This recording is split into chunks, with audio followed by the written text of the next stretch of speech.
Today, I'll show you how to create a hanging indent by selecting text with the type tool in InDesign.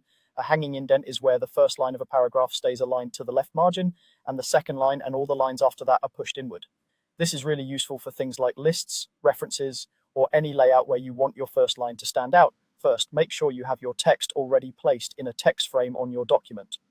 Select the type tool from the toolbar, then click inside your text frame and highlight the paragraph or multiple paragraphs that you want to format. It's important that the text is actually selected, otherwise the changes you make won't be applied to anything. With your text selected, we'll open the paragraph panel, go up to the top menu bar and choose Window, then move down to Type and Tables, and from there, click on Paragraph. If the paragraph panel is already visible on your screen, you can simply click on it to bring it to the front. This panel is where you'll control the indentation settings we need.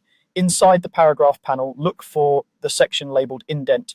You'll see options like left indent and first line indent. These two fields are what create the hanging indent effect. Before you type anything in, take a quick look at the unit of measurement being used in your document. In many layouts, it might be set to millimeters, points, or inches. You'll want to keep your values consistent with that unit.